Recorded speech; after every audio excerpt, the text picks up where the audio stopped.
We're going to have a slightly truncated session with Aurélie and Till.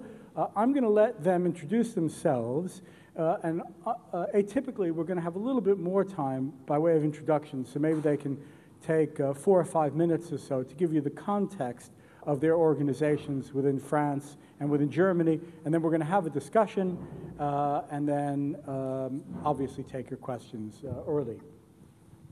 Yeah, good afternoon. So I'm Aurélie, co-founder of Babyloan.org, which is a website linking internet users, which are lenders, to micro-entrepreneurs, which are micro-entrepreneurs excluded from the traditional banking system. It's micro-entrepreneurs who need microcredit. Banks won't lend the money to them, and you as an internet user can see the project, can meet this entrepreneur through the website, Babyloan.org, and decide to support him and make a loan, an auto donation. So as long as while the project of the micro-entrepreneur is being processed, he pays you back a little bit every month. So we started this, the website is online, has been online for 3 years now. We operate in 10 countries, in France, but in southern countries as well, developing countries. So far, it's up to 12,000 people lending up to 2 million euros, which has enabled more than 7,000 micro-entrepreneurs to run their project. And Babyloan is a social enterprise, social firm, and we are a team of now 15 people. Okay, well that's lots more in the questions. Till, better place. Okay, my name is Till, from Berlin. I'm one of the founders of betterplace.org, which is an online giving platform that connects social projects, environmental projects to contributors. They give money, donations in kind, and volunteer. And a lot of those projects are microcredit projects or are social businesses themselves that need donations in the beginning and can handle credits later on. But our concept is purely money that is given, like in a crowdfunding model. Money that is given as a donation, and the donor doesn't get anything back for it. So we've been online for 3 years now and have 4,000 projects in 120 countries. And this year, more than 200,000 people have already given 4 million euros. So we're probably now about between 6 and 8 million euros in donations this year. And more volunteering comes on top. We have as a social business, we've excluded profit from our business model, and I think I'll get to explain some more background on this one. We're a team of 15 people, and we can now, for the first time since starting, we can cover our own cost from our business model. And our business model is 2 things. One is tip. That means if a donor gives 50 euro to a project, he can decide to give 5 euro on top for us. Or you can say, no thanks, not today. So basically it's a free choice for the donor to give a contribution to our business, and every second person gives a contribution between 5 and 15%.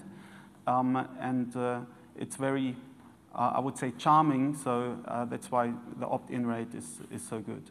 And the second pillar of our business is that we license white label technology, like our giving platform.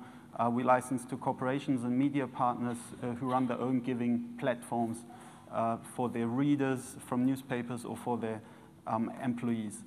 And yeah, I'm very excited to explain a bit more about our non-profit model and a running business model at the same time, because I think that's the world in the middle between a normal business and charity that we're so excited about. We'll come to that, but first, Aurélie, can you talk just for a second about your economic model? So how do you keep the lights on and employ people? Well, basically, it's also tip. I mean, on top of for example, the 50 euros you lend to the micro-entrepreneur, you have to pay a commission, which is our revenue. Well, we didn't do it voluntarily because we're French people, so that wouldn't have worked. So actually that's not voluntary. You have to pay that €2. The model is like, it's like the Radiohead album they put. So actually if you think that's worth more, you can raise. And French people don't do it. But actually it's like 120 nationalities coming and landing in Babylon. So actually, hopefully we have German people, which are more generous, for example. And English, of course, people. But actually that's the main economic model is the tip that we ask for the lender. And after 3 years of activity, actually, we are really turning more towards corporations, enterprise firms, and not only public, and not only like, I mean, the people. And so we offer services around philanthropic events in corporations and firms that we charge for. And actually, we hope to run the business, to be economically autonomous again in 2014, so that's still 2 years to go. And the way we calculated our economic reach or balance is when we would have helped 25,000 micro-entrepreneurs.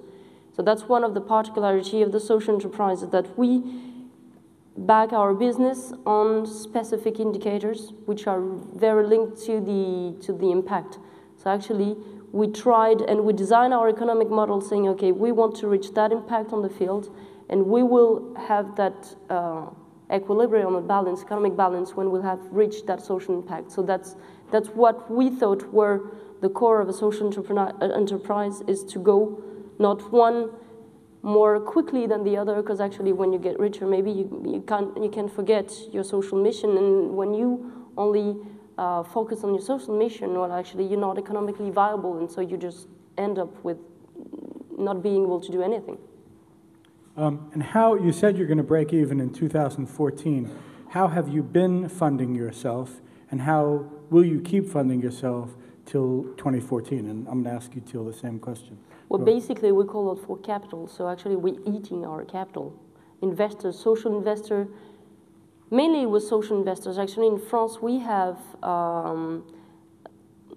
tax deduction facility. So when you can invest in a small enterprise, social not, you get like 75% deduction from your tax. So actually, people come in easily and lend like, or invest 50,000 euro, actually that costs us not even 10,000 euros. So first capital was actually private investors that my associate knew, because he came from the bank sector.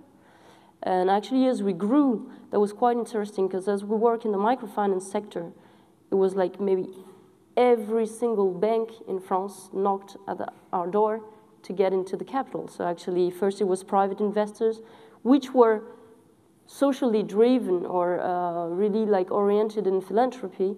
But then as we proved that there were an economic model behind it, and as we were in the sector of microfinance, a lot of banks were interested in coming into our capital. So actually now it's half the revenue we're working on and the capital that we're still consuming. God, isn't France a wonderful place where banks knock on your door and beg you to take their capital? No, once they've seen that you can have success, otherwise they don't. Okay, and your investors up until then were angels? Yeah, mainly, actually, yeah, as we are a social enterprise, actually our status says that even if we come to benefits, they are not, they are limited dividends.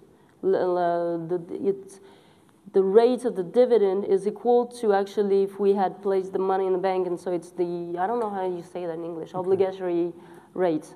So actually trying to communicate the message that if you invest in social business, actually you don't go there for profit, but you don't lose money. Okay. Till, the same set of questions. How are you keeping going?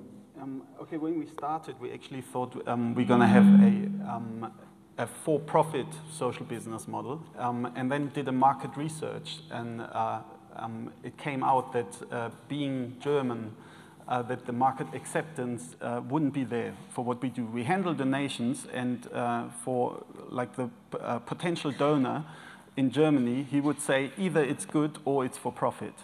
So that's quite a strict view, and we can, even in Germany, we have this social business sector and conferences like this, and everyone agrees that it can make profits, or you can decide to reinvest all the profits, but the social business is not a charity.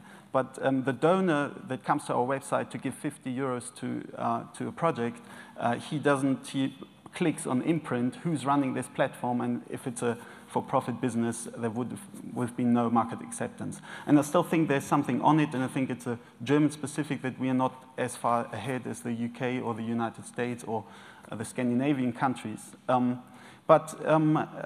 Well, so we had to make it a zero dividend investment. So we excluded banks, we excluded business angels, venture capital, and we had to find those very single individuals that were entrepreneurs or ex-CEOs that said, okay, part of my private wealth is going to this project because I really want it to happen. And it was tough at times, and there were times when I was thinking, okay, I'd really like to go to business angel, and there are those social investment boutiques in Germany, 1 or 2 or 3, and they've seen our business model works now, and only last year they all came up knocking our door, but we couldn't take their money.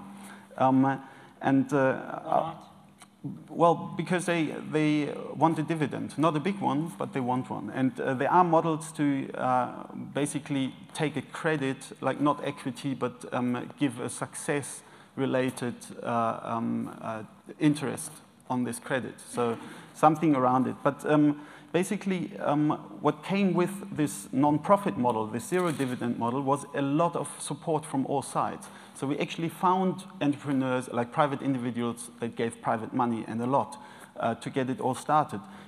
We had pro bono support from legal, tax advisors, advertising agencies, media. Last year we had a 6-7 million euro advertising thing going with TV and posters and all major newspapers, and all for zero cost.